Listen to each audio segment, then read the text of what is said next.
এই যে চিংড়ি মাছ ভাপা করব, দুটো কাঁচা লঙ্কা আর হচ্ছে পেঁয়াজ কুচিয়ে দিয়ে দিলাম মিক্সিতে।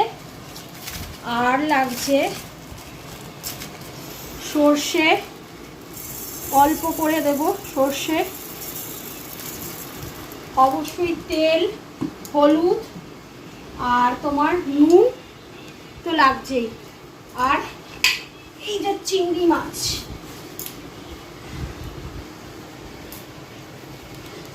এই যে চিংড়ি মাছ নুন হলুদ দিয়ে মাখানো।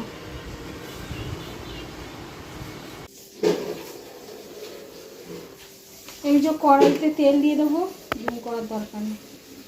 কড়াইতে তেল দিয়ে দিলাম।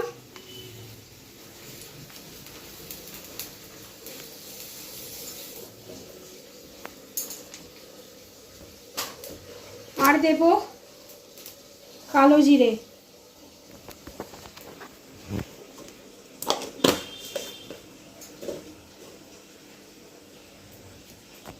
এটা একটু ঝেঁঝে উঠবে।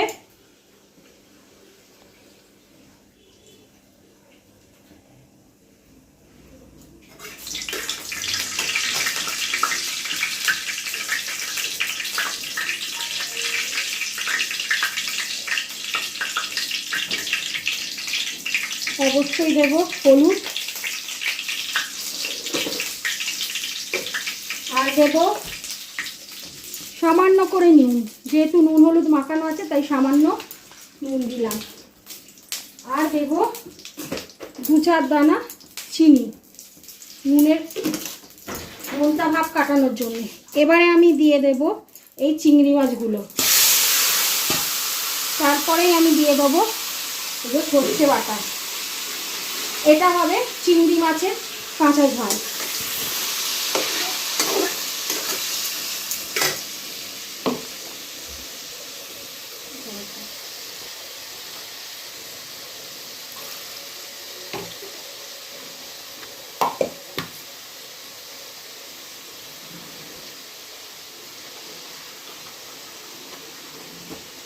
এই বাটিটা ধুয়ে আমি জল দিয়ে দেবো, ব্যাস।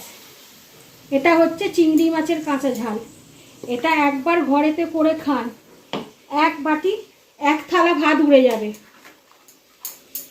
একবার এইভাবে কাঁচা ঝাল আপনারা বাড়িতে বানিয়ে দেখুন, চিংড়ি মাছের, খুব সুন্দর খেতে। এই দিয়েই আপনাদের 1 থালা ভাত উড়ে যাবে। এটা এবার একটু ধিমে আছে হতে দেব। আর এদিকে আমি বানিয়েছি, এটা হচ্ছে বিউলির ডাল, এটা হচ্ছে আমাদের গাছের আম, সেই আমের চাটনি, এই যে। আর এখানে রয়েছে পোস্ত। আর করব এই যে মুরগির মাংস কষা। এটা হতে থাকুক, তা হয়ে গেলে আপনাদেরকে দেখাচ্ছি। এই যে চিংড়ি মাছের কাঁচা ঝাল হয়ে গেল। এই যে আমার চিংড়ি মাছের কাঁচা ঝাল রেডি। যদি নিজের মুখের রুচি ফেরাতে চান তাহলে ভাতের সঙ্গে এরকম চিংড়ি মাছের রেসিপি বানান।